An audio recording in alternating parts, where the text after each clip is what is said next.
मेरे भाइयों, जिस दीन में सबसे पहले हुक्म पढ़ने का दिया जा रहा है, अफसोस उस दीन के मानने वाले आज सबसे ज्यादा अनपढ़, सबसे ज्यादा गवार, सबसे ज्यादा जाहिल, सबसे ज्यादा ये कबाब पराठा खाने वाली कौम, ये पाया और नल्ली खाने वाली कौम, ये बिरयानी खाने वाली कौम, ये जो रात के 3-3 बजे तक जाग रही हो, इस कौम से ये उम्मीद नहीं लगाई जा सकती है कि जो खुद 3-3 बजे तक जागते हो वो अपने बच्चों को पढ़ा लिखा कर अबुल कलाम आजाद बना सकते हैं, फिर से कोई साइंटिस्ट बना सकते हैं और MBBS डॉक्टर बना सकते हैं, कोई बैरिस्टर बना सकते हैं। नहीं रखी जा सकती है। जिस इस्लाम में सबसे पहले इल्म की तरफ उकसाया गया हो, जिस इस्लाम में सबसे पहले कहा गया हो इक़रा पढ़, जिसमें सबसे पहले तालीम की तरफ लोगों को उजागर किया, उठाया हो, आज वो कौम मेरे भाई जो सबसे ज्यादा अनपढ़ है, सबसे ज्यादा गवार है, सबसे ज्यादा जाहिल। यहाँ ये सूरत हाल है। हय्या अलस्सलाह की आजान की आवाज आती है, ये आजान की आवाज मौलाना जर्जीस के लिए भी है, यही आजान की आवाज आजम खां के लिए भी है, यही आजान की आवाज बैरिस्टर असदुद्दीन ओवैसी के लिए भी है, यही आजान की आवाज मेरे भाइयों तमाम मुस्लिम मंत्रियों के लिए भी है, तमाम मुस्लिम, अगर कोई वजीर आजम में प्रधानमंत्री है तो उसके लिए भी है, अगर चीफ मिनिस्टर है तो उसके लिए भी है, अगर सऊदीया का बादशाह है, किंग सलमान है तो उसके लिए भी, अब्दुल्ला है तो उसके लिए भी है, यही आजान की आवाज जर्जीस के लिए भी है, दिल्ली के शाही मस्जिद के इमाम बुखारी के लिए भी है, और यही आजान की आवाज दिल्ली की सड़कों पर भीख मांगने वाले, कटोरा लेकर अल्लाह के नाम पे भीख मांगने वाले गरीब और भिखारियों के लिए भी है। और मस्जिद के अंदर अगर पहली सफ में कोई भिखारी आकर बैठ गया तो बाद में आने वाला पहली सफ में पढ़ने वाले, पहली सफ में बैठे हुए नमाजी को, उस भिखारी को दूसरी सफ में नहीं कर सकता है, उसको हटा नहीं सकता है। जिसको जहां जगह मिल गई उसको वहां नमाज पढ़ना है। बाद में आने वाला कोई अमीर हो, अरे हाँ सऊदीया का बादशाह ही क्यों ना हो, वो भी आने वाला, बाद में आने वाला किसी आगे नमाज पढ़ने वाले को हटा नहीं सकता है, इसलिए कि सवाब तुमसे उसको भी चाहिए, पहली सफ का सवाब उसे भी चाहिए, आप किसी को हटा नहीं सकते हैं। मेरे भाइयों, ये मसावात का दर्स दिया जनाब मोहम्मद रसूलुल्लाह सल्लल्लाहु अलैहि वसल्लम ने, ये बराबरी का सबक दिया है मोहम्मद रसूलुल्लाह सल्लल्लाहु अलैहि वसल्लम ने। अस्सलामु अलैकुम व रहमतुल्लाहि व बरकातुहू।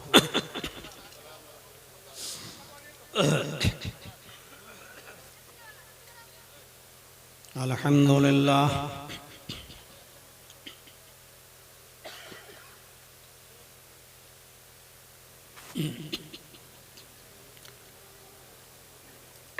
अल्हम्दुलिल्लाहि नहमदुहु व नस्तईनुहु व नस्तगफिरुहु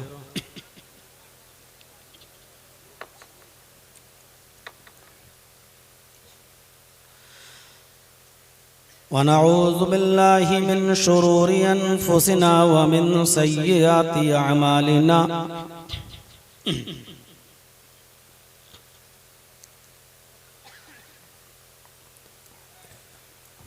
मन यहदिहिल्लाहु फला मुज़िल्ल लहु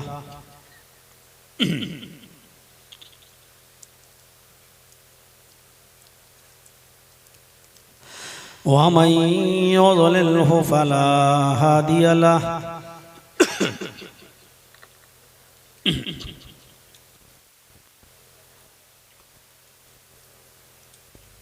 व अशहदु अल्ला इलाहा इल्लल्लाहु वहदहु ला शरीका लहु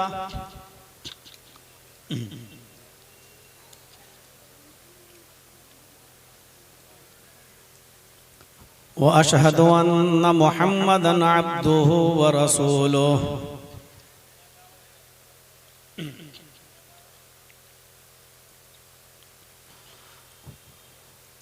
अम्मा बाद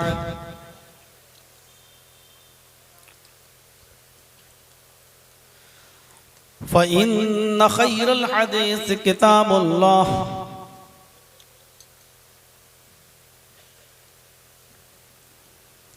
व खैरल हदी हदी मुहम्मदिन सल्लल्लाहु अलैहि वसल्लम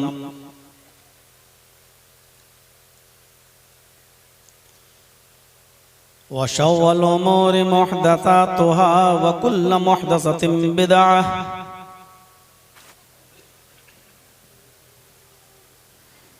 व कुल्लु बिदअतिन ज़लालह व कुल्लु ज़लालतिन फिन्नार।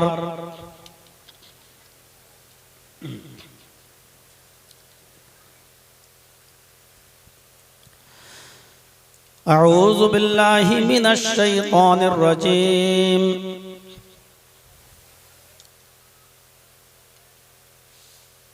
बिस्मिल्लाहिर रहमानिर रहीम।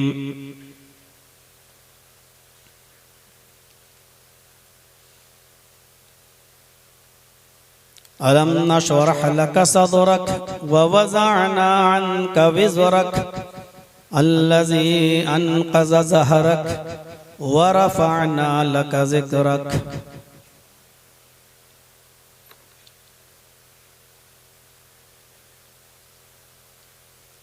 वअन जुबैर इब्न मुतइम रज़ियल्लाहु तआला अन्हु क़ाल समिअतु रसूलल्लाहि सल्लल्लाहु अलैहि वसल्लम यक़ूल इन्न लि अस्माअन अना मुहम्मदुन व अना अहमदु व अनल माही यमहुल्लाहु बियल कुफ्र व अनल हाशिर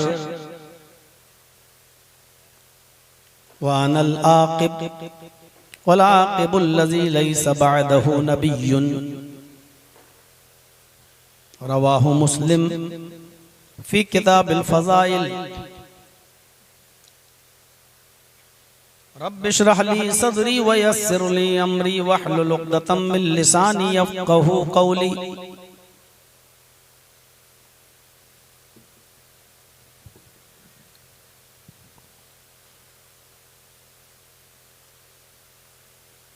काबिल सद एहतराम सदर इजलास,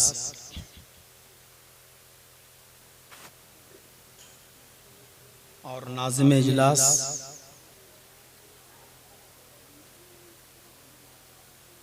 दीगर स्टेज पर बैठे हुए मुअज़्ज़ज़ उलमाए किराम,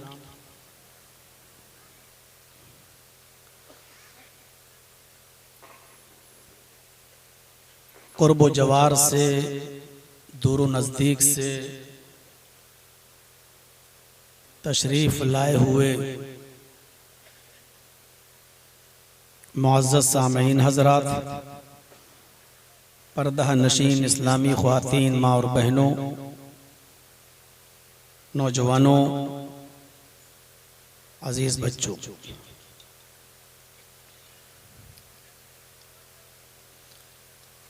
रात के तकरीबन 1:30 बजे हमको आज वक्त मिला।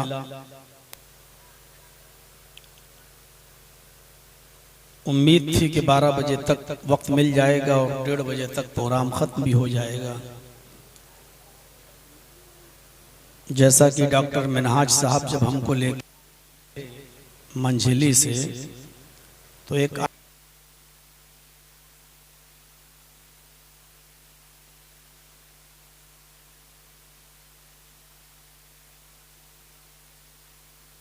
सर्दियों की रातें हैं, बहुत रात तक लोग मजलिस में बैठते नहीं हैं।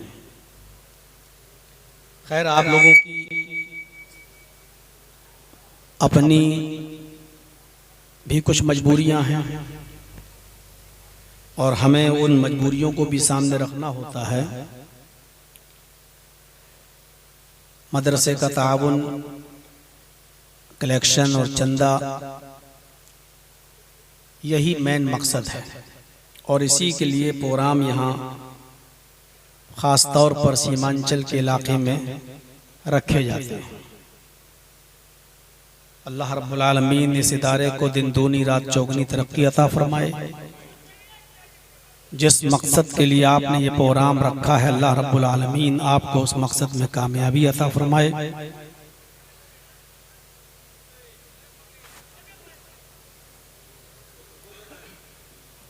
कुरान करीम की सूरह नशरह से मैंने ये चंद आयतें जो आपके सामने पढ़ी हैं, इन आयतों के अंदर अल्लाह तबारक व तआला ने अपने आखिरी नबी जनाब मुहम्मदुर रसूलुल्लाह सल्लल्लाहु अलैहि वसल्लम का मकाम और आपकी फजीलत की तरफ इशारा किया है, आपकी हैसियत की तरफ अल्लाह ने इशारा किया है। अलम नशरह लका सदरक, क्या हमने आपके लिए आपके सीने को खोल नहीं दिया? इशारा है उस वाक़े की तरफ जो 4 साल या 5 साल की उम्र में नबी अकरम सल्लल्लाहु अलैहि वसल्लम के साथ पेश आया था, जब आप अपनी रजाई मां हलीमा सादिया की बेटी के साथ जंगल में बकरियां चरा रहे थे। उस वक्त फरिश्ता आया, नबी अकरम को पकड़ा, एक पहाड़ी के दामन में ले गया और उसने मुहम्मदुर रसूलुल्लाह सल्लल्लाहु अलैहि वसल्लम के सीने को चाक कर दिया। दिल निकाला और उस दिल को जमजम के पानी से धोया और फिर उसमें एक लोथड़ा था दिल के अंदर, नबी अकरम सल्लल्लाहु अलैहि वसल्लम के एक लोथड़ा था। हर इंसान के दिल में वो लोथड़ा होता है। उस लोथड़े को निकाल कर बाहर फेंक दिया। दिल के उसी लोथड़े के अंदर हसद, कीना, बुग़्ज़, इनाद, दुश्मनी उसी में होती है। जैसे हम और आप यहां बैठे हैं तो कोई किसी से हसद करता होगा, कोई किसी से जलता होगा, कोई किसी से नफरत करता होगा, कोई किसी से बुग़्ज़ रखता होगा। ये आदमी हमसे ज्यादा तरक्की क्यों कर रहा है, इस बात पे भी दुश्मनी हो जाती है, बुग़्ज़ हो जाता है। तो ये दिल के जिस लोथड़े में होता है, उस लोथड़े को निकाल कर जिब्राईल अमीन ने उसको फेंक दिया, उस फरिश्ते ने उसको निकाल कर फेंक दिया और दिल को जमजम से धोया और धोने के बाद उस दिल को फिर से नबी अकरम के सीने में रख दिया। उस वक्त आपकी उम्र 4 साल थी या 5 साल, और फिर हाथ ऐसे फेरा और आपका सीना फिर से वैसे ही हो गया जैसे पहले था। इस मंजर को जब कबीले बनु साद के और छोटे छोटे बच्चों ने जब देखा कि कोई आया, उसने मोहम्मद को पकड़ा, पहाड़ के दामन में ले गया, सीने को चाक किया, तो ये सब डर गए बच्चे और सीधे भागते हुए हलीमा के पास पहुंचे। वो हलीमा जिन्होंने दूध पिलाया नबी अकरम को बचपन में, हलीमा सादिया के पास पहुंचे और पहुंचने के बाद इन बच्चों ने कहा, मां कुतिला मोहम्मद, मोहम्मद मार दिए गए, मोहम्मद कत्ल कर दिए गए सल्लल्लाहु अलैहि वसल्लम। मोहम्मद तो कत्ल कर दिए गए, मोहम्मद तो मार दिए गए। हलीमा सादिया रोटी बना रही थी, उनके पैरों के नीचे से जमीन सरक गई। मैं अब्दुल मुत्तलिब के पोते को लेकर आई हूं, अबू तालिब के भतीजे को लेकर आई हूं, आमीना के लख्ते जिगर को लेकर आई हूं। मैं क्या जवाब दूंगी मक्के में जाकर, मैं क्या जवाब दूंगी? वो दौड़ती हुई भागती हैं उसी जंगल की तरफ और कभी इस झाड़ी में देखा, कभी उस झाड़ी में देखा कि मोहम्मद कहाँ हैं। वो सोच रही थी कि हमें मोहम्मद की लाश दिखाई देगी, क्योंकि बच्चों ने बताया कि मोहम्मद तो कत्ल कर दिए गए। लेकिन नजर पड़ती है पहाड़ के दामन पर मोहम्मद इब्ने अब्दुल्लाह जो 4-5 साल के थे, वो टहलते हुए खरामा खरामा चले आ रहे हैं और आपके चेहरा पीला पड़ा हुआ है और कुछ कमजोरी महसूस हो रही है आपके चलने में, आपके टहलने में। जल्दी से हलीमा ने मोहम्मद इब्ने अब्दुल्लाह को अपने सीने से लगाया, अपने कलेजे से लगाया, सीने से लगाया और पूछा कि बेटा क्या हुआ तुम्हारे साथ। कहा माँ मुझे कुछ नहीं मालूम। एक आदमी आया, उसने मुझसे पूछा तुम्हारा नाम क्या है। मैंने कहा मोहम्मद। वो मुझे पहाड़ के दामन में ले गया, उसने मेरा सीना चाक किया, मेरी आंखें खुली थी, मैं ये सब देख रहा था। उसने मेरा दिल निकाला, दिल से एक लोथड़ा निकाला, वो बाहर फेंका, दिल को जमजम के पानी से धोया और धोने के बाद उसने फिर मेरे सीने में उस दिल को रखकर हाथ फेर दिया। हलीमा 4-5 साल के बच्चे के मुंह से ये बातें सुनकर ताज्जुब में पड़ गई। ये कैसे हो सकता है, किसी का सीना चीर दिया जाए, दिल निकाल लिया जाए और वो आदमी जिंदा बच जाए। सोचने लगी कि ये मामला बड़ा पेचीदा है, अब मोहम्मद को हम ज्यादा दिन अपने घर नहीं रख सकते। अगर कुछ भी ऊंच नीच हो गई, कुछ भी घटना घट गई तो पूरा मक्का हमारा दुश्मन हो जाएगा, खानदान हमारा दुश्मन हो जाएगा। और ये ले गई और मोहम्मद इब्ने अब्दुल्लाह को उनके माँ के हवाले कर दिया। अब इस बच्चे को संभालो। इसके साथ तो रोज नए नए मामले पेश आते रहते हैं। कभी जब मैं इसको अपने घर ले जाती हूँ तो मेरी बकरी जो कभी दूध नहीं देती थी, जैसे इसको लेकर मैं घर में घुसती हूँ, मेरी दूध न देने वाली बकरी के थन में दूध आ जाता है। कभी मैं देखती हूँ कि यहाँ ये चल रहा है, कहीं आसमान का छोटा सा टुकड़ा भी रहमत की बारिश बरसाता है और वो भी इसके पीछे पीछे चलता है। मैं तो अजीब कैफियत में मुब्तला हूँ। इस बच्चे के साथ रोज नई नई कुछ घटनाएं होती रहती हैं। अब इस बच्चे को संभालो, अगर कुछ हो गया तो तुम तो हमें जिम्मेदार मानो। इशारा उस तरफ है। आप लोग यहाँ बैठ जाइए, पीछे खड़े होकर उन लोगों को डिस्टर्ब मत करिए जो वहां देख रहे हैं। आप चलो थोड़ा सा इधर आ जाइए, आपसे भी गुजारिश है इधर, ताकि इन लोगों को भी, मुझे एहसास है 25 साल से हम इतना तजर्बा रखते हैं। आप चलो थोड़ा सा इधर आ जाइए, इधर हमारे पास आ जाइए ना। ठीक, अब तो ठीक है। तो ये इशारा उसी तरफ है। सीने को चाक किया गया, जमजम से धोया गया, उसी को अल्लाह ने कहा अलम नशरह लक सदरक, क्या हमने आपके लिए आपके सीने को खोल नहीं दिया। ववज़अना अन्का विज़रक, क्या हमने आपके ऊपर से आपके बोझ को उतार नहीं दिया। जो टेंशन आपको थी, क्या हमने आपको उन टेंशनों से हमने आपको छुटकारा नहीं दिया।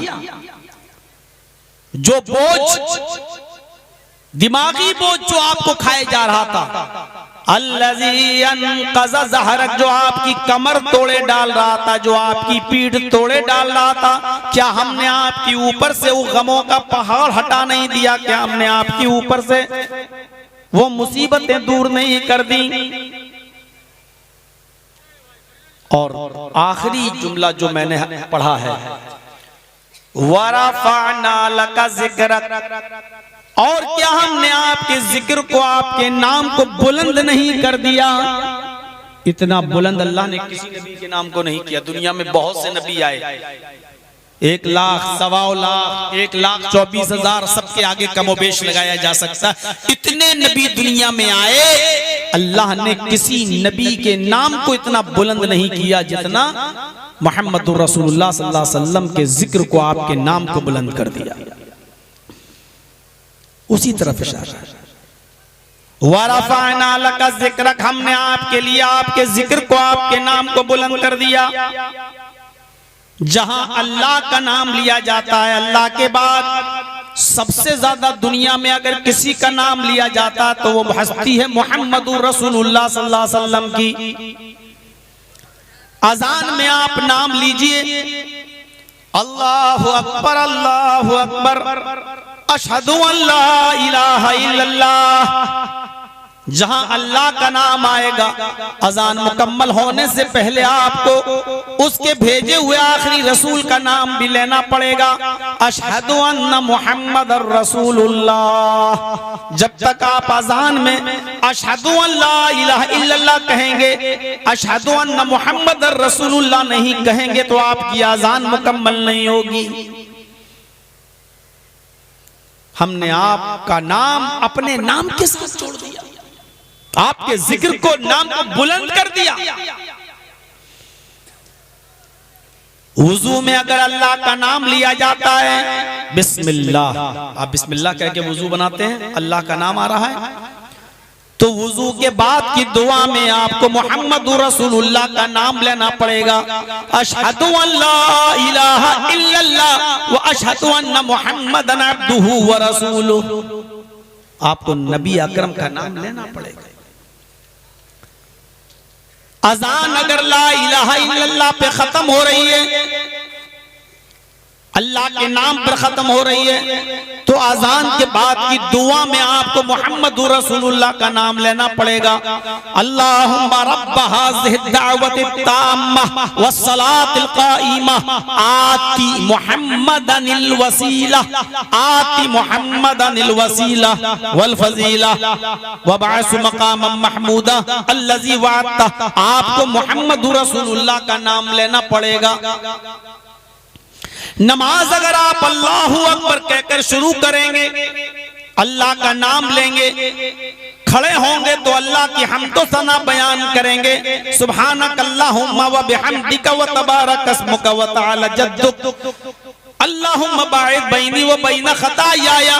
जहां आप ये अल्लाह की हम्दो सना बयान करेंगे, अल्हम्दुलिल्लाहि रब्बिल आलमीन अर्रहमानिर रहीम मालिक यौमिद्दीन, जहां अल्लाह तबारक व तआला की तारीफ व तौसीफ हम्दो सना बयान करेंगे, तो उसी नमाज को मुकम्मल करने से पहले आपको मुहम्मदुर रसूलुल्लाह का नाम भी लेना पड़ेगा। अत्तहियात में बैठते वक्त आपको कहना पड़ेगा, अस्सलामु अलैका अय्युहन नबी व रहमतुल्लाहि व बरकातुहू, और आपको कहना पड़ेगा अशहदु अल्ला इलाहा इल्लल्लाह व अशहदु अन्ना मुहम्मदन अब्दुहु व रसूलुहु। अजान में नमाज में जहां अल्लाह का नाम लेंगे, नमाज में सलाम फेरने से पहले आपको दरूद भी पढ़ना पड़ेगा, अल्लाहुम्मा सल्ली अला मुहम्मद अल्लाहुम्मा बारिक अला मुहम्मद। आपको मुहम्मदुर रसूलुल्लाह का नाम भी लेना पड़ेगा। अल्लाह ने आपके जिक्र को बुलंद कर दिया, आपके नाम को बुलंद कर दिया। वरफ़अना लका ज़िक्रक, हमने आपके लिए आपके नाम को बुलंद कर दिया, आपके जिक्र को बुलंद कर दिया। अगर लोग नमाज अल्लाह की इबादत समझकर करेंगे और पढ़ेंगे, तो तरीका मुहम्मदुर रसूलुल्लाह का अपनाएंगे। यह है नबी का जिक्र। आप 4 रकात की जगह 6 नहीं पढ़ सकते हैं। हालांकि अल्लाह ने नहीं कहा 4 रकात पढ़ो, अल्लाह ने नहीं कहा मगरिब 3 रकात पढ़ो, अल्लाह ने नहीं कहा फजर में 2 फर्ज पढ़ो। ये तो नबी ने बताया। अल्लाह ने तो सिर्फ इतना कहा है अकीमुस्सला, नमाज कायम करो। अगर हम इबादत अल्लाह की करेंगे तो इबादत का तरीका मुहम्मदुर रसूलुल्लाह सल्लल्लाहु अलैहि वसल्लम से सीखेंगे और आप हमें बताएंगे। नमाज तो हमें अल्लाह के लिए पढ़ना है, लेकिन पढ़ना कैसे है? जैसे मुहम्मदुर रसूलुल्लाह ने बताया है। यह है नबी की आज़मत, यह है नबी का मकाम, यह है नबी का मर्तबा। अल्लाह ने ये नहीं कहा मुसलमानों मेरे बंदो जो मैं वो ले लो, अल्लाह ने ये नहीं कहा। अल्लाह ने क्या कहा? माताकुमुर रसूलु फखुजूहु व मा नहाकुम अन्हु फंतहू। मोहम्मदुर रसूलुल्लाह तुम्हें जो दे वो ले लो, और मोहम्मदुर रसूलुल्लाह तुम्हें जिन कामों से रोके उससे रुक जाओ। अल्लाह को इतना भरोसा है अपने नबी पर कि तुम्हें रसूल जो दें, मोहम्मदुर रसूलुल्लाह जो तुम्हें दे वो ले लो। अल्लाह ये भी कह सकता था जो अल्लाह दे वो ले लो, लेकिन अल्लाह ने ये नहीं कहा जो अल्लाह दे वो ले लो। अल्लाह ने कहा जो रसूल तुम्हें दे वो ले लो, और जिन कामों से रसूल तुम्हें रोके उससे रुक जाओ। ये है मोहम्मदुर रसूलुल्लाह की आज़मत, ये है नबी का मकाम, ये है नबी का मर्तबा। और इससे बड़ी खुसूसियत देखिए, दुनिया में कोई धर्म और दुनिया में कोई मजहब आज भी ऐसा नहीं है, आज भी जिस मजहब में जिस धर्म के अंदर आखिरी नबी का मोहम्मदुर रसूलुल्लाह का नाम ना आया हो किसी न किसी शक्ल में। सिखों की किताब गुरु ग्रंथ में लिखा है, दहटा नूरे मोहम्मदी दहटा नबी रसूल, नानक देख कुदरत गए सभी भूल। ये गुरु ग्रंथ में सिखों की किताब में लिखा है, दहटा नूरे मोहम्मदी दहटा नबी रसूल। मोहम्मद जो नूर लेकर आए हैं, यानी कुरान की रोशनी, उस पर चलने के लिए तुम्हें वही तरीका अपनाना पड़ेगा नबी का, रसूल का। कैसे? जिस तरीके से मोहम्मद ने सल्लल्लाहु अलैहि वसल्लम ने उसको समझा नबी ने, उसी तरीके पर तुम्हें उसको समझना होगा और उस पर अमल करना होगा। दहटा नबी नूर मोहम्मदी दहटा नबी रसूल, नानक देख कुदरत गए सभी भूल। नानक ने जब से अल्लाह की कुदरत को देखा, मोहम्मदुर रसूलुल्लाह की आज़मत को पहचाना, मकाम और मर्तबे को देखा, तो नानक को, गुरु नानक को जो कुछ भी मालूम था सब भूल गया। यानी नानक की अब नहीं चलेगी, अब चलेगी तो मोहम्मदुर रसूलुल्लाह की चलेगी। ये सिखों की किताब में भी लिखा। गौतम बुद्ध की बुद्धिज्म आपको इंडिया के चप्पे चप्पे पे मिल जाएगी। हमने ये बुद्धिज्म को नेपाल के लुम्बिनी से खरीदा था, इस किताब को, जिसमें गौतम बुद्ध ने जो कुछ भी पेशीन गोइयां की थी, उन पेशीन गोइयों में एक पेशीन गोई मोहम्मदुर रसूलुल्लाह के बारे में इस तरीके की लिखी हुई है उस बुद्धिज्म में, I am not first Buddha and I am not last Buddha, but A Buddha will come after mine, his name will be Maitreya. ये आज भी बुद्धिज्म के अंदर लिखा हुआ है। गौतम बुद्ध कह रहे हैं कि मैं पहला बुद्धा नहीं हूं। बुद्धा मानी रहबर, रहनुमा, मार्गदर्शक, रास्ता दिखाने वाला, मैं पहला नहीं हूं। And I am not last Buddha, और आखिरी भी नहीं हूं। मैं पहला नहीं हूं, फर्स्ट नहीं हूं और लास्ट भी नहीं हूं। यानी मुझसे पहले भी बहुत आए और मेरे बाद भी एक आएगा, मेरे बाद भी एक आएगा। I am not first Buddha, मैं पहला मार्गदर्शक नहीं, रास्ता दिखाने वाला नहीं, और मैं आखिरी भी नहीं हूं। But A Buddha will come after mine, एक रास्ता दिखाने वाला मेरे बाद आएगा। His name will be Maitreya, उसका नाम मैत्रेय होगा। मैत्रेय के माना होते हैं हिमायत करने वाला, मित्र के माना होते हैं पक्ष रखने वाला, मित्र के माना होते हैं लोगों को अपनाने वाला। मोहम्मदुर रसूलुल्लाह के लिए ये लफ्ज शफीउल मुज़नबीन अरबी में कहा जा सकता है। आप कयामत के दिन पक्ष रखेंगे, गुनाहगार लोग जो शिर्क नहीं किए होंगे वो जहन्नम के दरवाजे पर होंगे।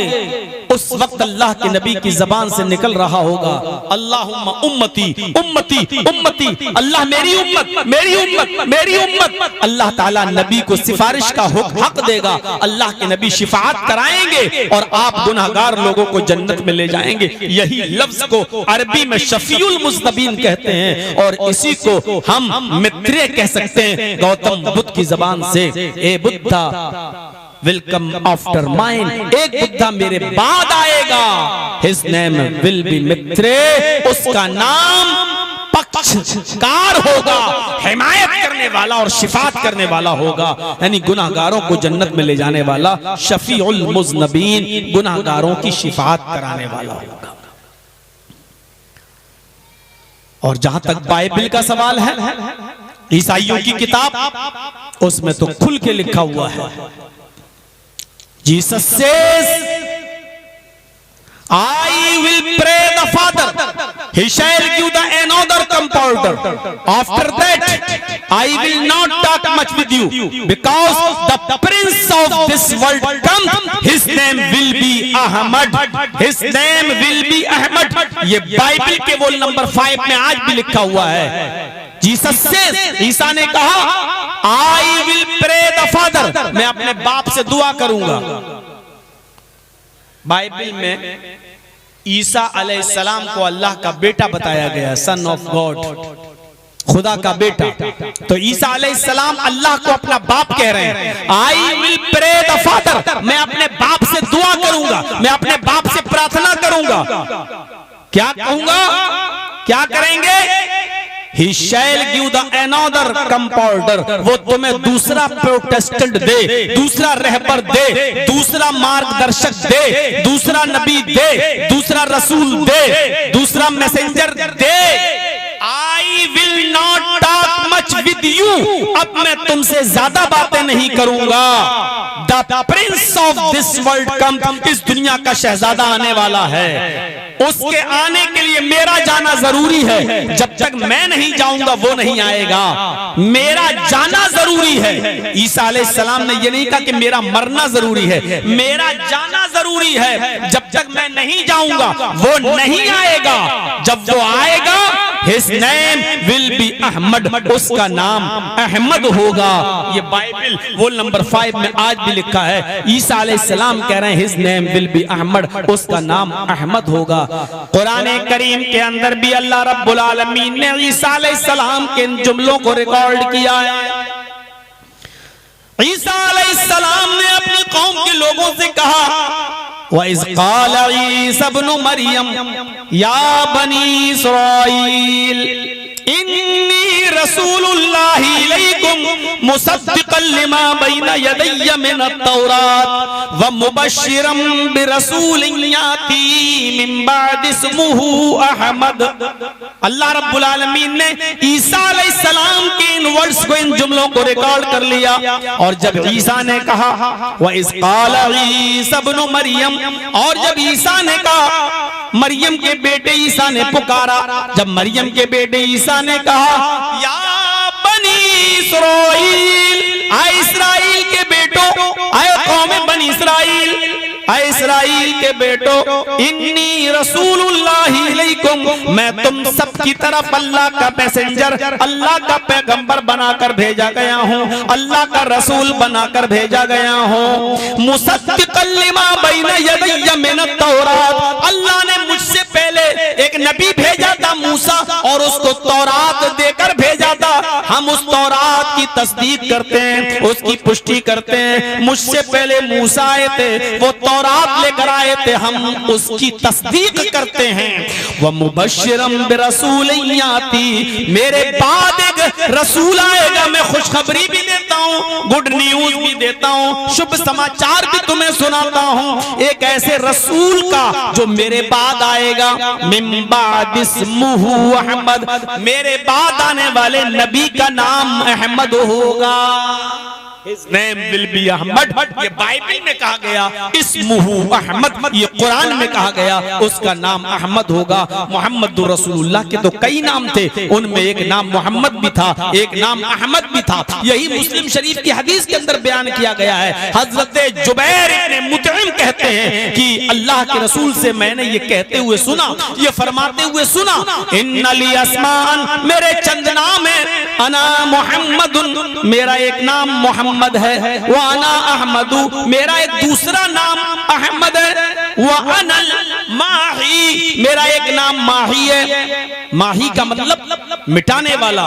यमहुल्लाहु बिल कुफ्र, अल्लाह मेरे जरिए कुफ्र को मिटाएगा, अल्लाह मेरे जरिए गुनाहों को मिटाएगा। सबसे बड़ा गुनाह कुफ्र और शिर्क, अल्लाह मेरे जरिए कुफ्र और शिर्क को मिटाएगा। वानल हाशिर युहशरुन नासु अला क़दमैया यौमल क़ियामा, मेरा एक और चौथा नाम हाशिर है। हाशिर के माना जमा करने वाला, इकट्ठा करने वाला। युहशरुन नासु अला क़दमैया यौमल क़ियामा, क़यामत के दिन अल्लाह सारी दुनिया के लोगों को मेरे पैरों के पास इकट्ठा कर देगा, मेरे कदमों तले जमा कर देगा। सब लोग मेरे पैरों तले जमा होंगे, मेरे इर्द गिर्द सारे लोग इकट्ठा होकर आएंगे। वो अनल आक़िब, मेरा पांचवा नाम आक़िब है। वो अनल आक़िब, मेरा पांचवा नाम आक़िब है। वल आक़िबुल्लज़ी लैसा बअदहु नबिय्युन, आक़िब कहते हैं बाद में आने वाला, लास्ट में आने वाला। मैं सबसे लास्ट में आया, मैं सबसे आखिर में आया। नबी होने की हैसियत से मेरे बाद कोई नबी नहीं आएगा। अना क्या कहा?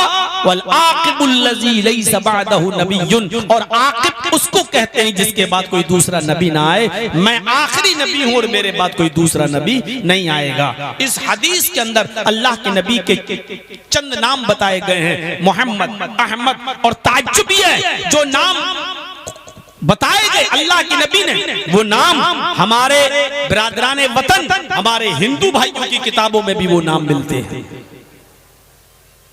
और वैसे ही मिलते हैं जैसे हदीस में आए हैं। मोहम्मद, मोहम्मद, महामद, इसी शक्ल में मिलते हैं। अज्ञान हेतु किरत मोह मदांधिकारम नाशम विधायम हितदोदयते विवेका।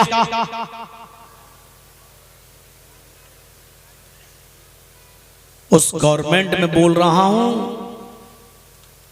जो चारों तरफ तुम्हारी है, जिसमें हम कहीं से बच नहीं सकते।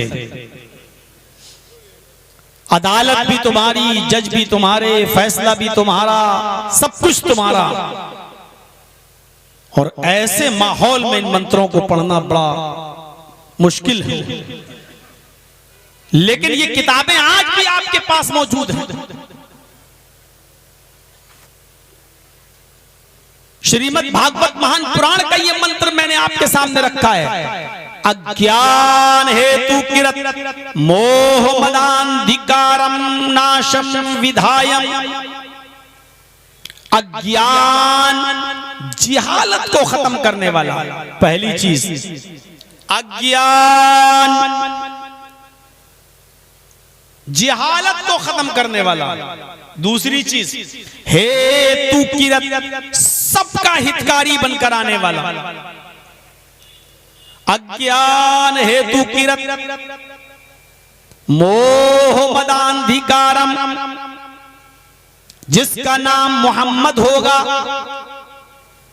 उसके आने के पश्चात, उसके आने के बाद अंधिकारम नाशम, अंधेरा नाश हो जाएगा, अंधेरा मिट जाएगा। विधायम हितदो दयते विवेका, वो सबका हितकारी बनकर आएगा, मार्गदर्शक होगा, उस जैसा कोई दूसरा नहीं होगा। हितदो दयते विवेका। दो तीन चीजें समझने की है इस मंत्र में। अज्ञान पहली चीज, जिहालत खत्म करेगा। मुहम्मदुर रसूलुल्लाह सल्लल्लाहु अलैहि वसल्लम के आने से पहले कितनी जिहालत थी अरब की सरजमीन पर। आपने सबसे पहले जिहालत खत्म की। यह अलग बात है कि आज जब कांग्रेस की हुकूमत थी तो सच्चर कमेटी की जो कमेटी बनाई गई थी, उस रिपोर्ट के आधार पर पूरे हिंदुस्तान में सबसे ज्यादा अनपढ़ निचली अगर कोई कौम थी, सबसे ज्यादा जाहिल अगर कोई था, अनपढ़ गवार, सच्चर कमेटी की रिपोर्ट के मुताबिक जो कांग्रेस ने बनाई थी, उस रिपोर्ट के मुताबिक मुसलमानों से ज्यादा पिछड़ा, मुसलमानों से ज्यादा जाहिल कौम कोई दूसरी नहीं थी। और आज मौजूदा दौर में जो गवर्नमेंट, जो सरकारें आई हैं, मेरे भाइयों, ये भी नहीं चाहती कि मुसलमान आगे बढ़े, मुसलमान पढ़े लिखे। एक थे सर सैयद अहमद खान, जिन्होंने अलीगढ़ यूनिवर्सिटी की बुनियाद रखी और आज वो अक़लियतों की सबसे बड़ी यूनिवर्सिटी मानी जाती है। लेकिन सर सैयद के बाद फिर कोई दूसरा मुसलमान हमें इस धरती पर नहीं दिखाई देता है। और एक और सर सैयद की तरह बनने की कोशिश किया, उसने रामपुर की सरजमीन पर जौहर यूनिवर्सिटी की बुनियाद रखकर उसको मुसलमानों के लिए, उनके पढ़ने लिखने के लिए उसने आबाद किया और बनाया। तो इस गवर्नमेंट ने उस शख्स को, मेरे भाइयों, सैकड़ों मुकदमे लगाकर जेल की सलाखों में पहुंचा दिया और किसी तरीके से बाहर नहीं निकलने दिया जा रहा है। निकल के आते हैं तो ठंडी सांस नहीं लेने दी जाती, फिर एक और फैसला करवा दिया जाता है। और क्यों? वो चाहते हैं कि आप न पढ़ पाए, आपकी कोई यूनिवर्सिटी फिर से अलीगढ़ यूनिवर्सिटी की तरह न बन सके और कोई दूसरा सर सैयद खां फिर दोबारा पैदा ना हो सके। आज ये हमारी मजबूरियां हैं। मैं कटाक्ष नहीं कर रहा हूं मेरे भाइयों, मैं सिर्फ आपको जागरूक कर रहा हूं, होशियार कर रहा हूं। हमें इन बातों को सोचना पड़ेगा, गौर करना पड़ेगा। कुरान करीम अल्लाह के नबी सल्लल्लाहु अलैहि वसल्लम के ऊपर जब पहली वही नाजिल होती है, तो जो पहली वही नबी अकरम पर नाजिल होती है वो तालीम ही को लेकर होती है, वो शिक्षा को लेकर होती है, वो एजुकेशन के सिलसिले में होती है। इक़रा बिस्मि रब्बिकल्लज़ी खलक़, खलक़ल इंसान मिन अलक़, इक़रा व रब्बुकल अकरमुल्लज़ी अल्लम बिल कलम, अल्लमल इंसान मा लम यअलम। ये कुरान करीम की पहली आयतें जो नाजिल हुई और मोहम्मद रसूलुल्लाह से कहा जा रहा है, इक़रा, पढ़ पढ़।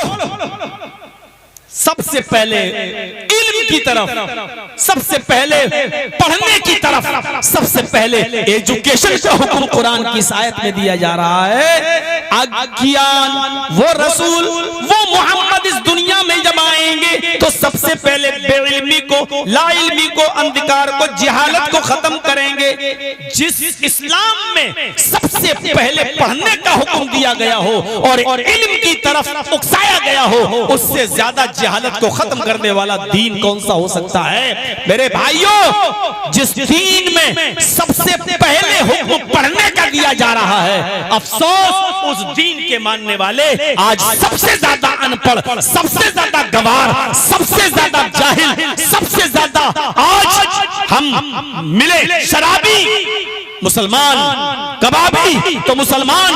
आ जाओ लखनऊ की सरजमीन पर, हम तुम्हें दिखाते हैं जिस इलाके में जर्जीज साहब रहते, हमारा अपना घर है, जिस इलाके में वहां के लोग 9 बजे सो जाते हैं, 9:30 बजे सन्नाटा हो जाता है और सुबह 5 और 6 बजे वहां के लोग उठते हैं। सुबह बसें आती हैं, उनके बच्चों को हमारे गाड़ियां आती हैं, स्कूल ले जाया जाता है। और थोड़ी दूर के बाद जब हम अमीनाबाद की बस्ती पे जाते हैं, जब हम हजरतगंज की तरफ जाते हैं, जब हम मुसलमानों की आबादी में और खदरा की तरफ जाते हैं, तो रात के 3-3 बजे तक ये कबाब पराठा खाने वाली कौम, ये पाया और नल्ली खाने वाली कौम, ये बिरयानी खाने वाली कौम, ये जो रात के 3-3 बजे तक जाग रही हो, इस कौम से ये उम्मीद नहीं लगाई जा सकती है कि जो खुद 3-3 बजे तक जागते हो वो अपने बच्चों को पढ़ा लिखा कर अबुल कलाम आजाद बना सकते हैं। वो अपने बच्चों को, मेरे भाइयों, कोई फिर से कोई साइंटिस्ट बना सकते हैं और MBBS डॉक्टर बना सकते हैं, कोई बैरिस्टर बना सकते हैं, नहीं रखी जा सकती है। जो आप करेंगे आपके बच्चे भी वही करेंगे। ये कौम जिसने कोरोना के माहौल में भी रात के 2-2, 3-3 बजे तक होटलों पे खाना खाना ना छोड़ा हो, इस कौम से और कौन सी उम्मीदें लगाई जाएंगी? और कौन सी उम्मीदें मेरे भाइयों आप लगा सकते हैं? जिस इस्लाम में सबसे पहले इल्म की तरफ उकसाया गया हो, जिस इस्लाम में सबसे पहले कहा गया हो इक़रा पढ़, जिसमें सबसे पहले तालीम की तरफ लोगों को उजागर किया, उठाया हो, आज वो कौम मेरे भाइयों सबसे ज्यादा अनपढ़ है, सबसे ज्यादा गवार है, सबसे ज्यादा जाहिल। बुरा मत मानिएगा मेरे भाइयों, हम आपके फायदे की चीज बतला रहे हैं। ये तस्लीम करना पड़ेगा, सच्चाई नहीं छिपा सकते हो। ये तो हिंदुस्तान के रिकॉर्ड में लिखा हुआ है, सच्चर कमेटी की रिपोर्ट में लिखा हुआ है, आप नहीं छुपा सकते हो इस चीज को। इसलिए मैं कहता हूं सबसे पहले जिहालत इस्लाम ने खत्म की है। अज्ञान जिहालत को मिटाने वाला। दूसरी चीज हेतु किरत, सबका हितकारी, सबके लिए फायदेमंद, सबके लिए होगा वो। यानी आखिरी नबी जब इस दुनिया में आएंगे तो वो सिर्फ मुसलमानों के नबी नहीं होंगे। ये हमारी और आपकी सबसे बड़ी भूल है कि हमने उनको अपना नबी समझ रखा है। बस अल्लाह के रसूल ने कभी नहीं कहा कि सिर्फ मैं मुसलमानों का नबी हूं। रसूलुल्लाहि इलैकुम जमीआ, अल्लाह ने मुझे तुम्हारी तरफ रसूल बनाकर भेजा है, तुम सबके लिए। वमा अरसलनाका इल्ला काफ़तन लिन्नासी बशीरन व नज़ीरा। अल्लाह ने कहा हमने तुम्हें जो रसूल दिया है वो सारी दुनिया के इंसानों का रसूल है, उनको खुशखबरी सुनाने वाला है और डराने वाला बनाकर भेजा है। अच्छे काम करने पर जन्नत की खुशखबरी देने वाला, बुरे काम करने पर जहन्नम से डराने वाला बनाकर भेजा है। अल्लाह ने तो कहा हमने आखिरी नबी मोहम्मद को सारी दुनिया के लोगों के लिए रसूल बनाकर भेजा है। हम और आप सिर्फ मोहम्मद सल्लल्लाहु अलैहि वसल्लम को सिर्फ मुसलमानों का रसूल समझते हैं। नहीं, ये गलत। मोहम्मद सल्लल्लाहु अलैहि वसल्लम सिर्फ मुसलमानों के रसूल नहीं है, आप सारी कायनात के लिए रसूल बनकर आए हैं। सूरज कहा अल्लाह ने, सूरज या अय्युहन नबी इन्ना अरसलनाका शाहिदन व मुबश्शिरन व नज़ीरा व दाइयन इलल्लाहि बिइज़्निही व सिराजन मुनीरा। हमने आपको रोशन सूरज बनाकर भेजा है। सूरज, अल्लाह ने सूरज का रोशन सूरज बनाकर भेजा है। और सूरज की रोशनी सिर्फ एक कबीले को या एक शहर को या एक बस्ती को नहीं मिलती है। सूरज जब निकलता है तो उसकी रोशनी हिंदू के खेत में भी जाती है और मुसलमान के खेत में भी जाती है। सूरज की रोशनी हिंदू के शहर में भी जाती है और मुसलमान की बस्ती में भी जाती है। सूरज की रोशनी से हिंदू भी फायदा उठाता है और मुसलमान भी, सिख भी और ईसाई भी। जैसे सूरज की रोशनी पर सबका अधिकार है, ऐसे ही मोहम्मदुर रसूलुल्लाह पर सबका अधिकार है। जैसे सूरज की रोशनी सबको फायदा पहुंचाती है, ऐसे ही मोहम्मदुर रसूलुल्लाह सबके लिए फायदेमंद हैं, सबके लिए नबी बनकर गए हैं। जैसे सूरज की रोशनी पर कोई ये नहीं कह सकता कि रोशनी सिर्फ मेरे लिए है, ऐसे ही मोहम्मदुर रसूलुल्लाह के बारे में कोई ये नहीं कह सकता कि ये सिर्फ मेरे लिए।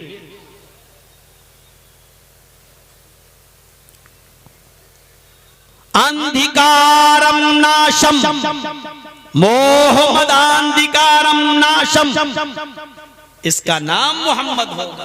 किसका? जिहालत खत्म करने वाले का नाम। किसका? हेतु किरत, सबके लिए हितकारी बनकर सूरज बनकर आने वाले का नाम क्या होगा? मोहम्मदांधिकारम, मोहम्मद होगा, अंधेरे को नाश कर देगा। जाहिर बात है जब सूरज निकलता है तो अंधेरा खत्म हो जाता है। ये रात है ना, अंधेरा है ना, सुबह जब सूरज निकलेगा तो रात का अंधेरा खत्म हो जाएगा। मोहम्मद सूरज है, जब मोहम्मद आ गए तो अंधेरा मिटेगा, रोशनी मिटेगी, गुनाह मिटेंगे, गुनाहों के काम खत्म खत्म होंगे। यही तो है सूरज की खुसूसियत है। सूरज जब निकलता है तो उसकी रोशनी से अंधेरा दूर हो जाता है। मोहम्मद रसूलुल्लाह ने भी जहालत का अंधेरा दूर किया है। मोहम्मद भी तो सूरज हैं, मोहम्मद ने भी तो जहालत का अंधेरा दूर किया है। मेरे भाइयों, जब सूरज निकलता है तो रात में चोरियां करने वाले चोरी करना बंद कर देते हैं और दिन के उजाले में कोई चोरी नहीं करता, क्योंकि सूरज की रोशनी चोर को चोरी करने से रोक देती है। मोहम्मद रसूलुल्लाह भी सूरज है, जब वो निकलते हैं तो गुनाहगारों को गुनाह करने से रोक देते हैं। मेरे भाइयों, यही सूरज, मोहम्मद और सूरज में ये कोई फर्क नहीं है। मोहम्मद रसूलुल्लाह गुनाहों का अंधेरा दूर करते हैं, सूरज रात का अंधेरा दूर करता है। मोहम्मद रसूलुल्लाह सूरज चोरों को चोरी करने से रोक देता है। मोहम्मद रसूलुल्लाह ने ऐसे अमाल बताए हैं कि जिन अमाल के करने से लोग गुनाह करने से रुक जाएं। मेरे भाइयों, इसीलिए कहा सिराजम मुनीरा, हमने आपको रोशन सूरज बनाकर भेजा है। ये है, ये मंत्र बताया। नाम क्या बताया? मोहम्मद। और दुनिया का कोई एक पंडित आज तक इनकार नहीं कर सका कि मोहम्मद नहीं है। तस्लीम भी करते हैं।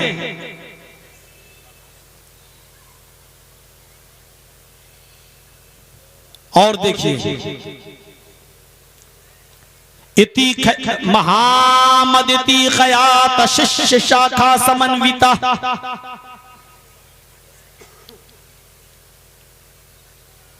उसका नाम मोहम्मद होगा। इति खयात, उसकी शोहरत होगी, खयाती होगी पूरे विश्व के अंदर, पूरे विश्व में वो शोहरत पा जाएगा।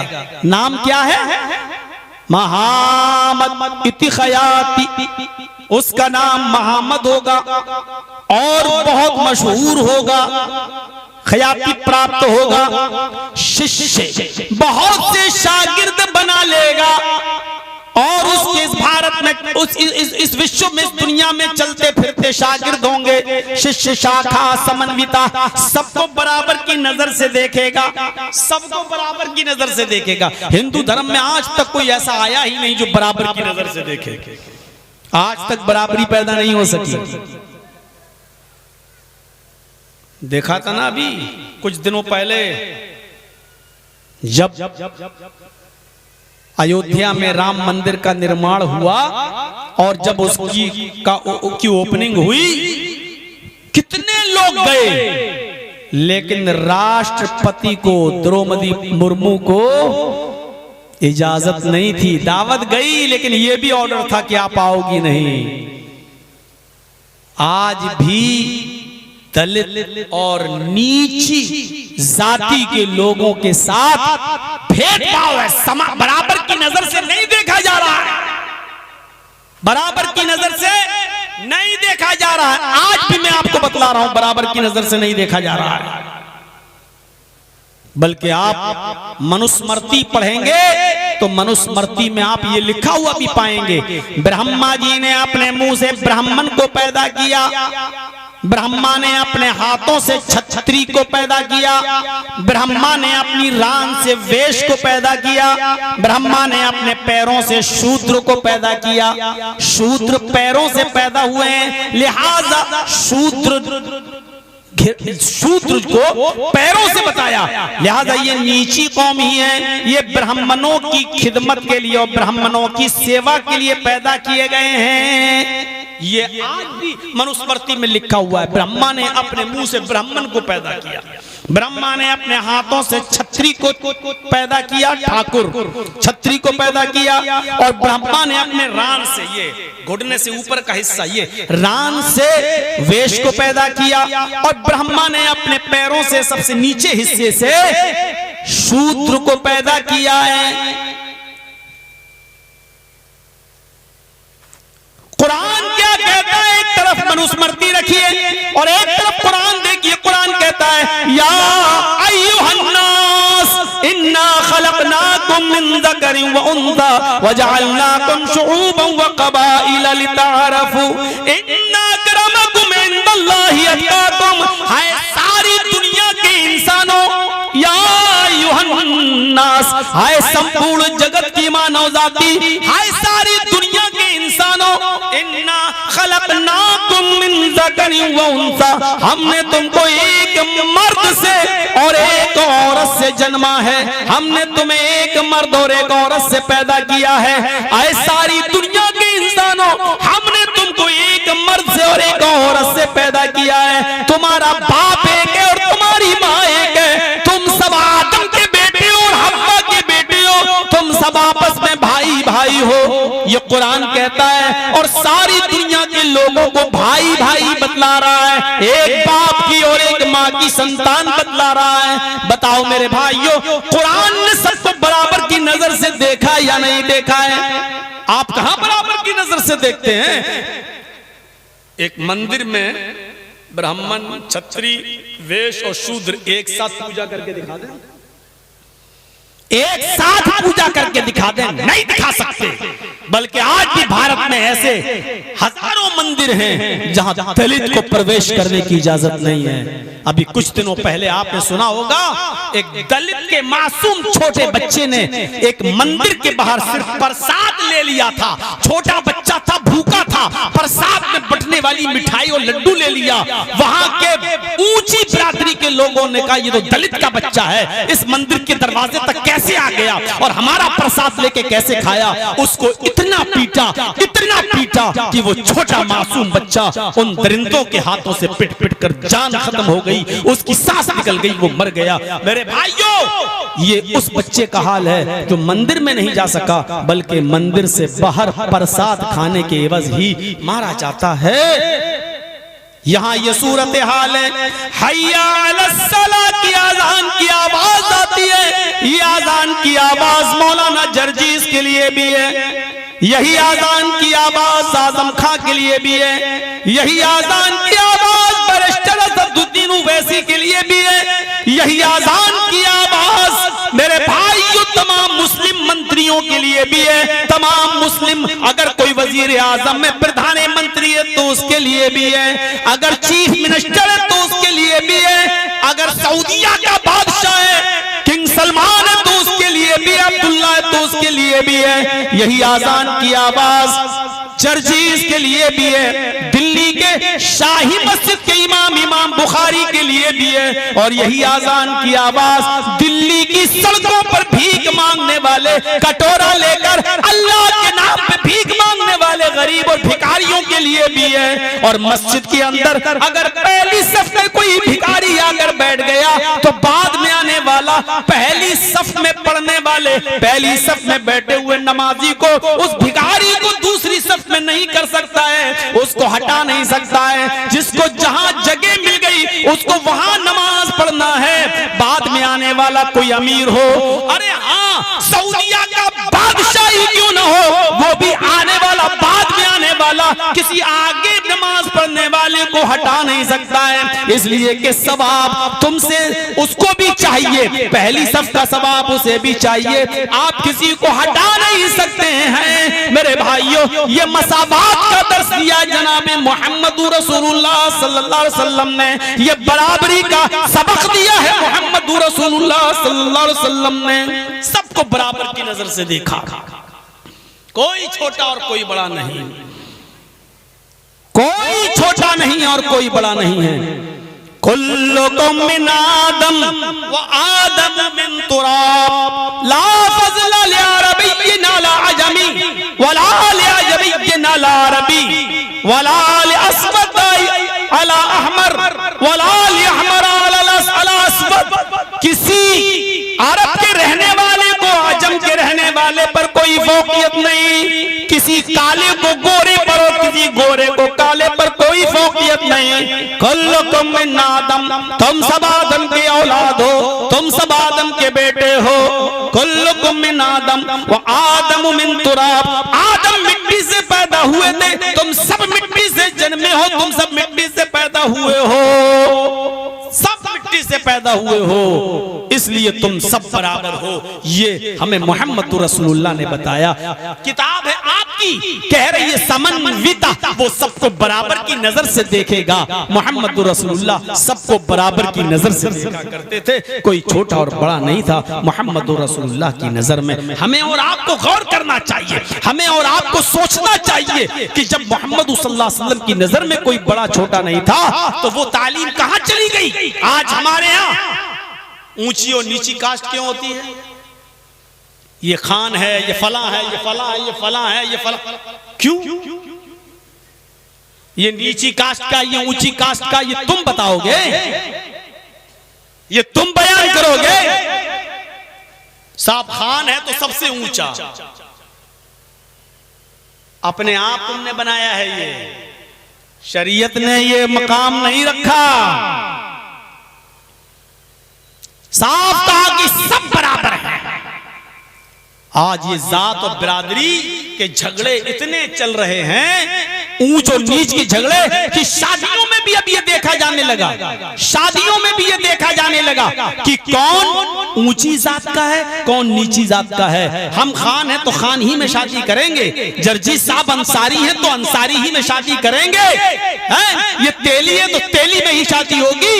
ये बिरादराना तासुब और बिरादराना झगड़ों ने मेरे भाइयों जमाने जाहिलियत की याद फिर से दिला दी है। अल्लाह के नबी सल्लल्लाहु अलैहि वसल्लम ने फरमाया था कि अरबउन फी उम्मती मिन अम्रिल जाहिलिय्यह ला यतरुकुनहुन्ना, चार चीजें ऐसी हैं मेरी उम्मत के अंदर जो जमाने जाहिलियत से चली आ रही हैं और इनको मुसलमान कभी नहीं छोड़ेगा।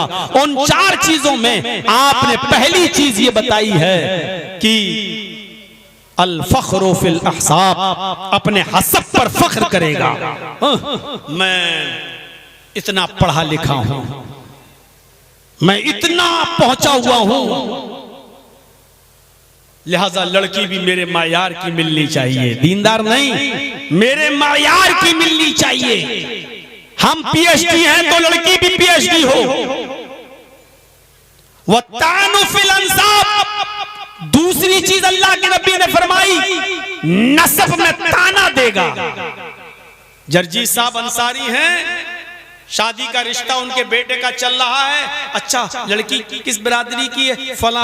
अरे पागल है क्या, हम अंसारी हो के फला बिरादरी में रिश्ता करेंगे?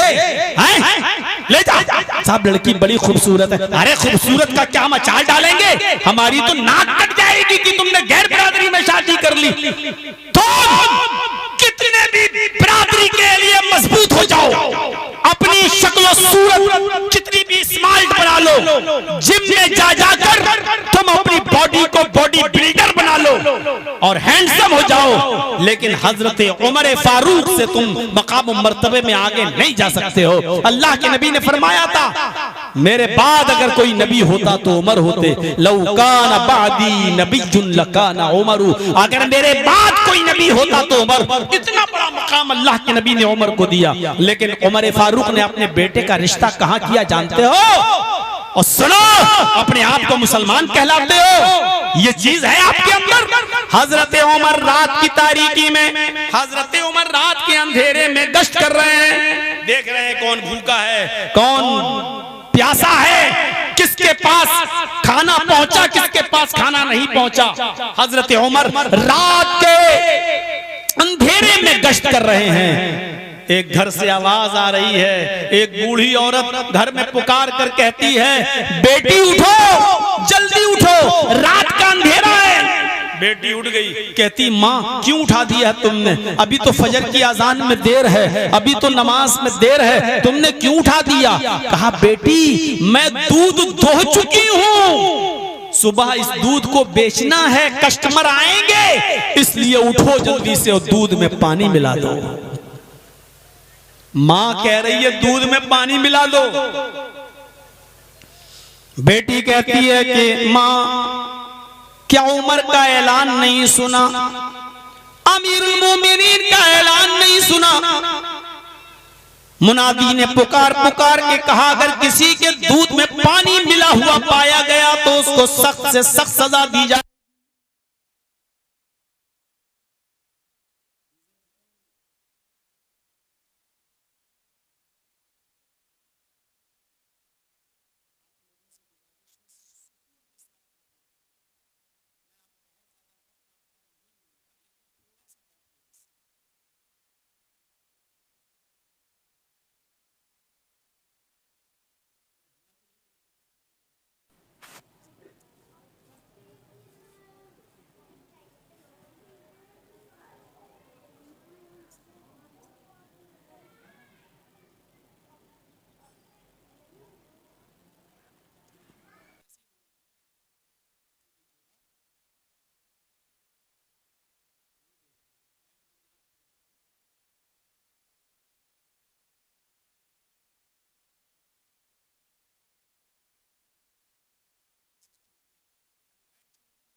दूध में पानी मिला, उमर नहीं देख रहा है, जल्दी उठ चल।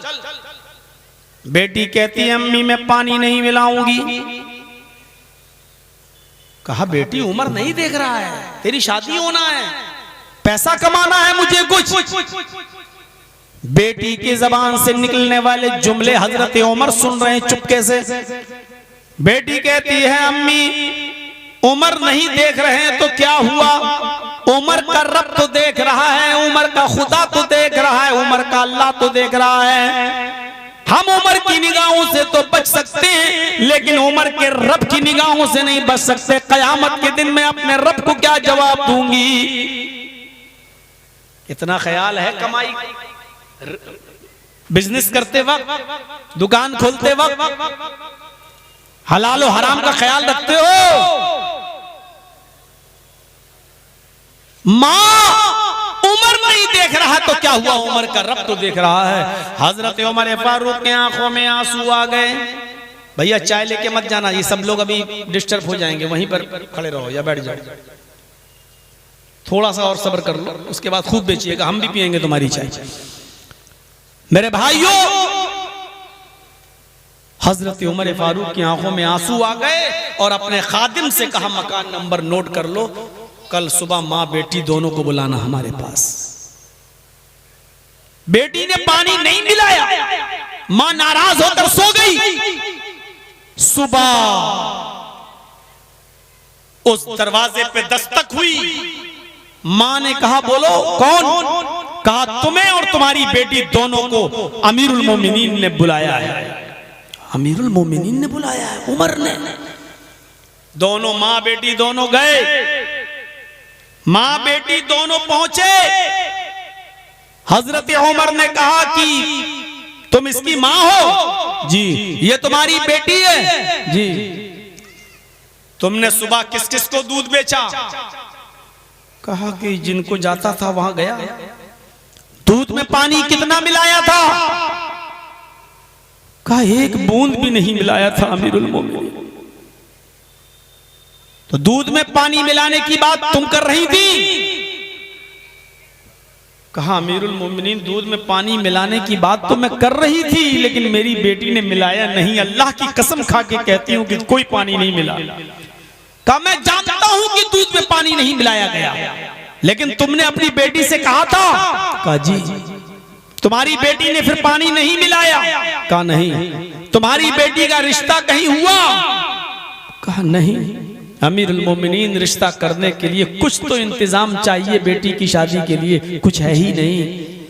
फरमाया आए इस लड़की की मां, मैं तेरी बेटी की रिश्ते के लिए अपने बेटे का पैगाम दे रहा हूं, क्या तू उमर के बेटे से अपनी बेटी का निकाह करेगी? क्या तू उमर के बेटे से अपनी बेटी का रिश्ता तय करेगी? कहने लगी अमीरुल मोमिनीन मेरा मजाक मत उड़ाइए।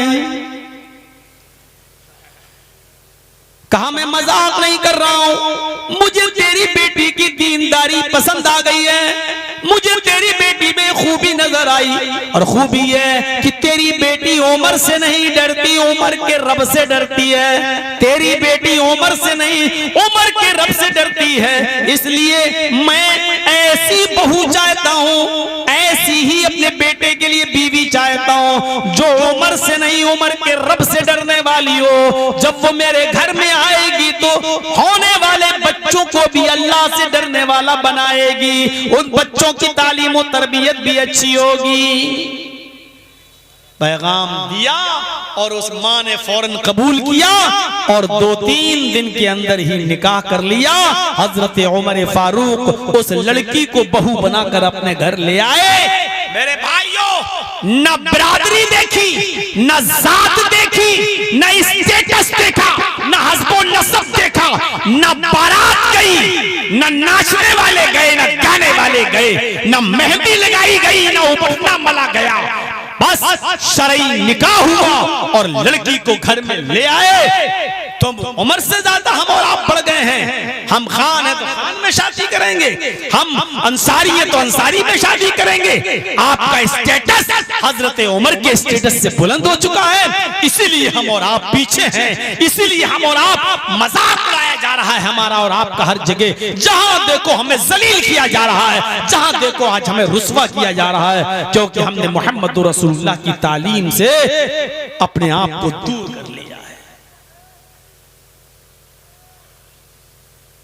ये सिस्टम भी सही नहीं है, लेकिन हम ये आपके ऊपर नहीं कह रहा हूं। यहाँ के जलसे वाले ये ना समझे कि मेरे ऊपर पूरी पूरी रात जलसा होना और फजर से पहले खत्म हो जाना और फजर की नमाज को लोग छोड़ दें और बिस्तर पे जाएं और सो जाएं और फजर की नमाज भी ना पढ़ें, ये सिस्टम भी सही नहीं है, जिस पर मैं 25 साल से बोल रहा हूं। लेकिन नहीं, सिर्फ आपके ये नहीं, ये पूरे सीमांचल में ये सिस्टम चल रहा है। कल भी मैं जहां तकरीर किया उधर भी 3 बजे तक जलसा चला। मैं ये नहीं कह रहा हूं कि ये सिस्टम सिर्फ आप ही के यहाँ है, लेकिन गलत है जहां भी हो रहा है। इसलिए मेरे भाइयों, चेंजिंग लाओ। हम इस्लाम के शेदाई बने, 12 बजे तक 1 बजे तक जलसा करिए और उसके बाद में 2-4 घंटे सोने का मौका दीजिए, ताकि लोग फिर फजर में आसानी के साथ आ सकें और फिर नमाज पढ़ सकें। ये सिस्टम बनाएं सब मिलकर। हम भी आपका ताउन करें, आप भी हमारा ताउन करिए, समाज में सब एक दूसरे का ताउन करें। आपने 3 बजे तक तकरीर की, जलसा किया, 4 बजे आजान हो गई, 1 घंटा से मैं पहले खत्म हुआ, 1.5 घंटा पहले आप गए, थोड़ा सा आराम करना भी उठता हूं, फिर आप सो गए, नहीं उठ पाते हैं मेरे भाइयों। अब आप बताइए, रात भर तो आपने जलसा सुना, फजर की नमाज आपने पढ़ी नहीं। क्या ये ऐसा नहीं है जैसे जलसे में तो आप कुर्ता पैजामा टोपी लगाकर बैठे हुए हैं और कुर्ता उठाकर देखो तो नीचे अंडरवियर भी नहीं है।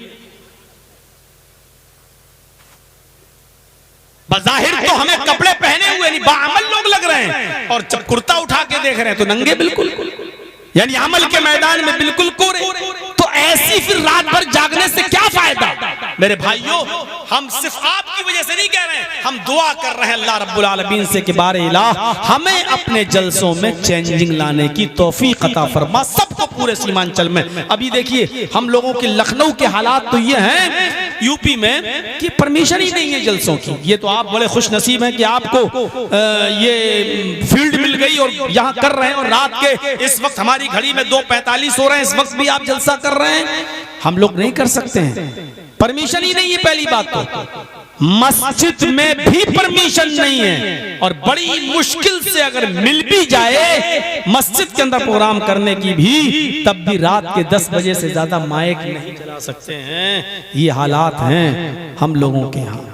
आप लोगों के यहाँ तो अब अल्लाह करे कि ये हालात बरकरार रहें और आपके ऊपर कोई नहीं, लेकिन लगता तो नहीं है कि ये 5 साल कोई सुकून के साथ बिहार का मुसलमान भी रह सकेगा, क्योंकि इस वक्त बहुत सी चीजें हमारे चीफ मिनिस्टर साहब से भी छीन ली गई हैं और उनको भी कमजोर कर दिया जा रहा है, उनके भी पर कतरने की कोशिश की जा रही है। होम मिनिस्ट्री, गृह मंत्रालय जिन लोगों के हाथों में दिया जा रहा है, मेरे भाइयों, वो एक मखसूस तबके के लिए और खास तौर पर मुसलमानों के लिए वो कैसे लोग हैं, ये हमें बताने की जरूरत नहीं, आप अच्छी तरीके से जानते हैं। और न जानते हो तो हमारे उत्तर प्रदेश को याद कर लो, जहां बुलडोजर सिर्फ दाढ़ी वाले के मकान पर या मोहम्मद और अब्दुल के मकान पर चलता है, चाहे अपराधी इससे बड़े बड़े भी मौजूद हों, बुलडोजर नहीं चलते हैं। बुलडोजर सिर्फ अब्दुल के मकान पे चलता है, बुलडोजर सिर्फ मोहम्मद के मकान पे चलता है। कितने मदरसों पे बुलडोजर चल गए, ये तमाम चीजें आपको यूपी से सीखना चाहिए। मेरे प्यारे भाइयों, ये मदरसे आपके यहाँ चल रहे हैं, खुशनसीब हैं आप, खुशनसीब हैं आप। हम लोगों के यहाँ तो मदरसों पर बुलडोजर चल रहे हैं। कहाँ हैं आप? इन मदरसों को बचा लो। अगर ये चले गए, मिट गए, तो याद रखिएगा जितनी आज थोड़ी बहुत दीनदारी हमारे समाज में दिख रही है, वो भी चौपट हो जाएगी, मिट जाएगी। अस्सलामु अलैकुम कहने वाला भी कोई नहीं होगा और आपको जवाब देने का तरीका भी नहीं कोई बताने वाला होगा। और ये मदरसे आपके ताउन से ही बच सकते हैं। आपकी इमदाद से चल सकते हैं। इसलिए भले ही घर में आप एक रोटी खाइए कम, लेकिन उसकी कीमत बचा के आप इन मदरसों को जिंदा रखिए। ये मदरसे इस्लाम के किले हैं, इनकी हिफाजत आप करिए। वरना मेरे भाइयों, जब हम इनकी हिफाजत नहीं करते तो अल्लाह रब्बुल आलमीन ऐसे लोगों को मुसल्लत कर देता है कि तुम्हारे हाथों से बर्बाद होने के बजाय फिर उनके हाथों से हमारे इदारे बर्बाद कर दिए जाएंगे और मिटा दिए जाएंगे। इन इदारों को बचा लो, इन मदरसों को बचा लो मेरे साथियों। मैं बता ये रहा था, हजरत उमर फारूक रजी अल्लाह ताला अन्हु ने न जात देखी न बिरादरी देखी और निकाह कर दिया। ये चीज हमारे मुआशरे में, हमारे समाज में होना चाहिए कि हम जात बिरादरी न देखें बल्कि दीनदारी का मायार, दीनदारी को मायार बनाएं। इत्कलोक प्राय जनेशु खरगर मिड़ी धर्मत्राणाय सत्वेन भगवान दृश्यति।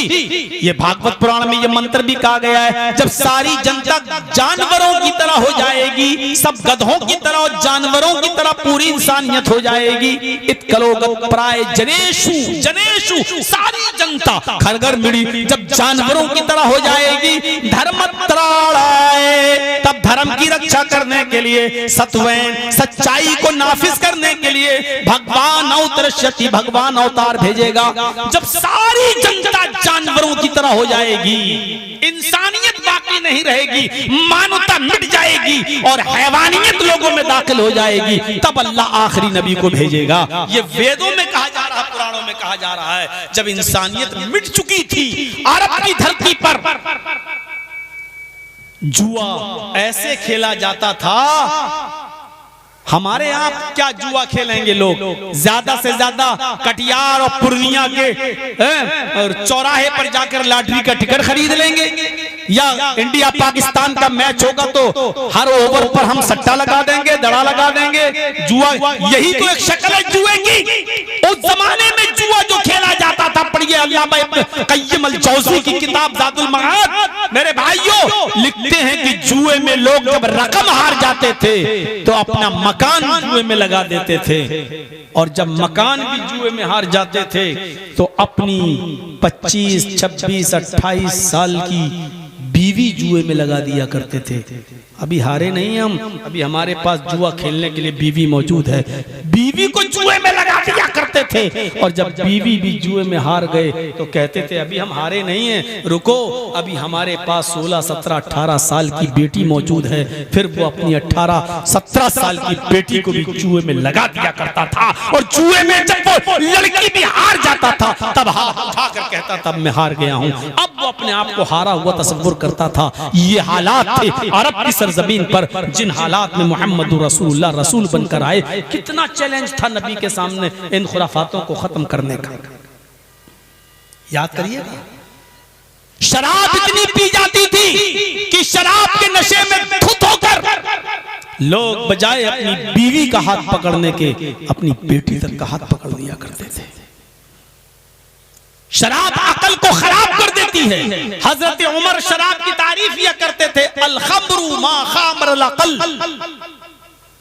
खम्र उसी को कहते हैं, शराब उसी को कहते हैं जो अकल को छिपा दे। शराब पीने के बाद अकल काम नहीं करती, ये मेरी बीवी है कि बहन है कि बेटी है कि क्या है, अकल काम नहीं करती। शराब इतना पीते थे कि शराब के नशे में वो अपनी बेटी को ही अपनी बीवी समझ लिया करते थे और पकड़ कर कमरे में ले जाया करते थे। ये हालात थे अरब की सरजमीन पर। उनके घर जब कोई बच्चा पैदा होता था तो सबसे पहले उसके हलक में दूध का कतरा नहीं, शहद का ड्रॉप नहीं डाला जाता था, बल्कि उस बच्चे के हलक में सबसे पहले शराब का कतरा डाला जाता था।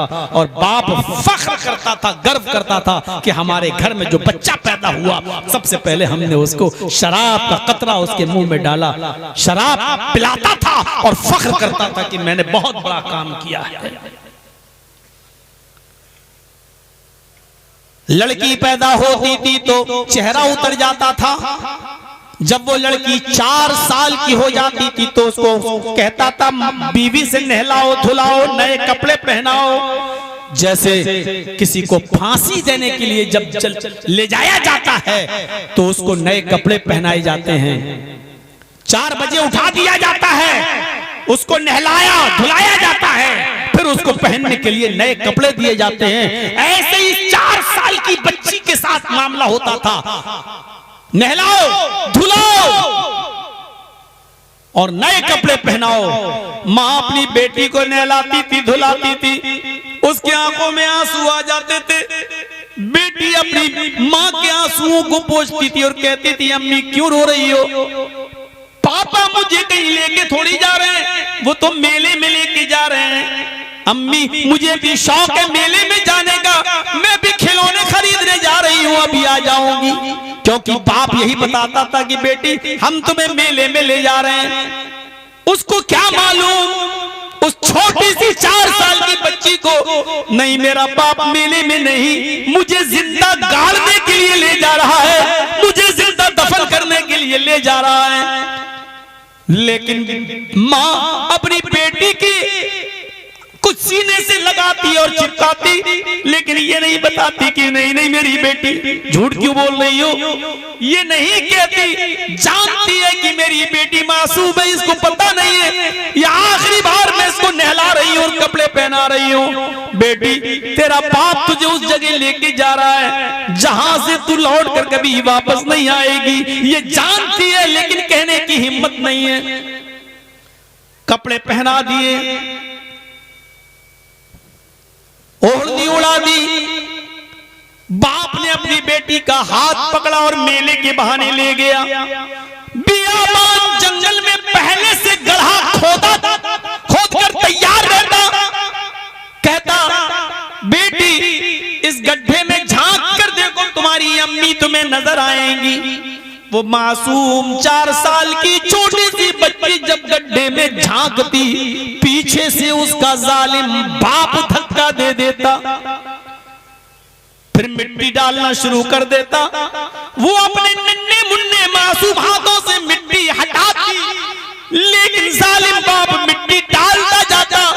वो चीखती और चिल्लाती, अब्बू ये क्या कर रहे हो? लेकिन जालिम बाप को रहम नहीं आता। आखिरी सांस तक रुका रहता।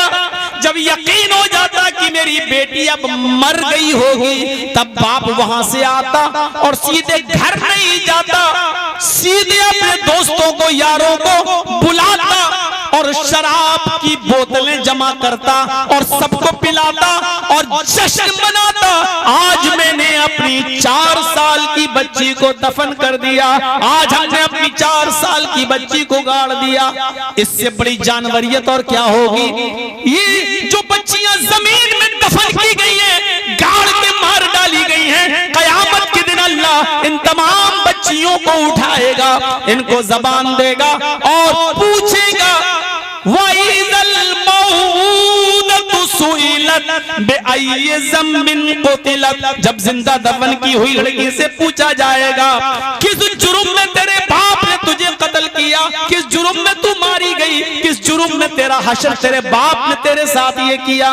वो बेचारी क्या बोलेगी? सिर्फ इतना ही कहेगी, अल्लाह मेरा जुर्म ये था कि तूने मुझे लड़की बनाकर इस घर में पैदा किया, बस इसके ज्यादा और कोई जुर्म नहीं था। ये हालात थे कि लड़कियों को जिंदा दफन कर दिया जाता था।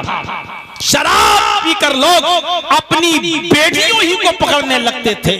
इसीलिए अल्लाह के नबी ने शराब को हराम करार दे दिया है और किसी भी कंडीशन में शराब को हलाल करार नहीं दिया। मुस्लिम शरीफ की हदीस है, एक सहाबी ने पूछा, अल्लाह के नबी क्या बतौर दवा के मैं शराब पी सकता हूँ? यानी अगर मुझे ऐसी बीमारी हो जाए कि उसमें शराब पीना जरूरी हो, तो क्या मैं शराब पीकर उस बीमारी को दूर कर लूं? तो अल्लाह के नबी ने फरमाया, मुस्लिम शरीफ के हदीस के अल्फाज, अल खम्रु लैसा बिदवाई वलाकिन्नहु दाउन। नहीं, शराब खुद एक बीमारी है, वो तुम्हें शिफा नहीं दे सकती है। तुम शराब पीने की इजाजत मांग रहे हो बीमारी में? अरे शराब तो खुद एक बीमारी है। एक बीमारी दूसरी बीमारी को कैसे ठीक कर सकती है? शराब तो खुद एक बीमारी है। आपने बीमारी के अंदर भी शराब पीने की इजाजत नहीं दी। तुम हालत तंदुरुस्ती में पीते हो, तुम जवानी में पीते हो, तुम नशेड़ी बन चुके हो, तुम्हारे अंदर नशे की तुम्हारी रगों में पैवस्त हो चुका है, ताड़ी पीते हो। शराब सिर्फ पानी